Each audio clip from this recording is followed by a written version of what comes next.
Chinky, 40s na ako. Too late na ba ako para mag-invest? Ang sagot, hindi pa huli ang lahat. In fact, this might be the just perfect time for you to start. Videos that will make you wealthy and debt-free.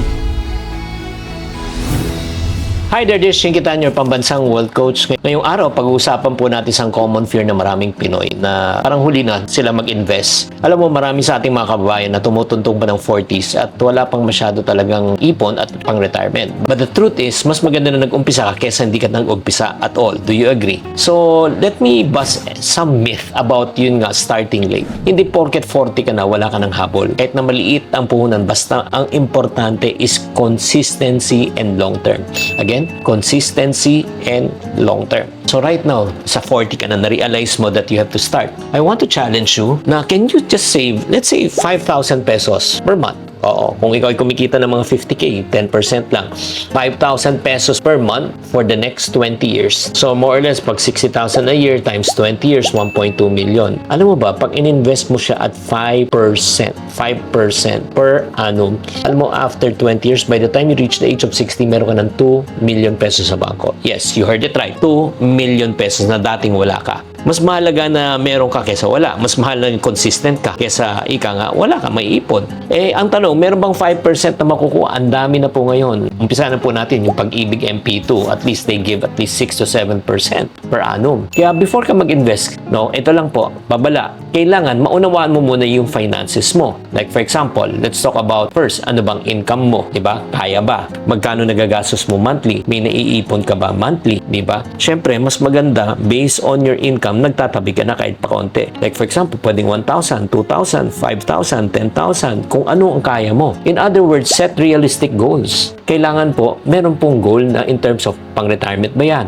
Pang-travel ba yan? Pang-negosyo ba yan? Hindi lang yung parang meron kang tinatawag na savings fund. Pag savings fund, ang dami po niyan. Common yan. Common fund po siya. At the same time, i-check nyo rin po. Pag na kayo nag-i-invest, make sure you check your risk tolerance. Like for example, are you really going to invest on yung mga conservative? Kung kunyari, sinabi yung conservative, one of the conservative definitely would be Pag-ibig MP2 or if not naman, time deposit. Okay? So, yan po, pwede natin ilagay yun. Pero may mga iba naman na gusto naman ilagay sa medyo aggressive. When you say aggressive naman, ito na yung mga stock, mga crypto. Pero ito lang po, bago kayo maglagay ng pera sa mga ganyan, make sure na unawaan nyo muna. Kung hindi nyo naunawaan, huwag nyo papasukan. But in terms of investment, ang pinaka-key talaga is diversification. Huwag nyo ilalagay lahat sa isang investment. Spread across.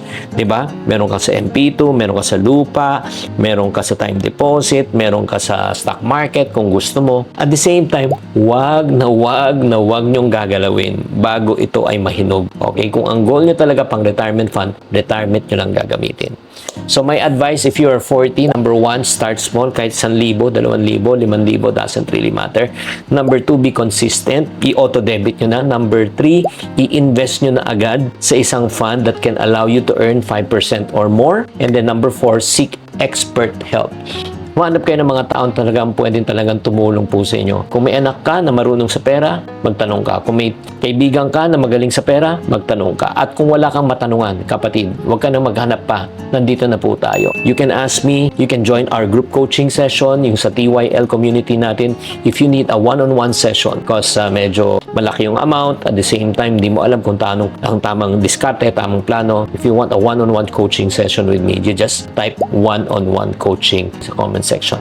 So mga kaiponaryo, ang 40 ay hindi po ending. Ito ay simula ng financial transformation mo. Hindi pa late na mag-invest. Ang late lang kung hindi ka nagsimula. Sana naliwanagan kayo sa episode na ito. Tatandaan, tamang karunungan, tamang disiplina po ang susi sa pagyaman. Chinky Tan, with over 6 million Facebook followers, 2.8 million YouTube subscribers, and 2.4 million TikTok fans, is now all out to share with you the most practical, simplest path to lasting wealth.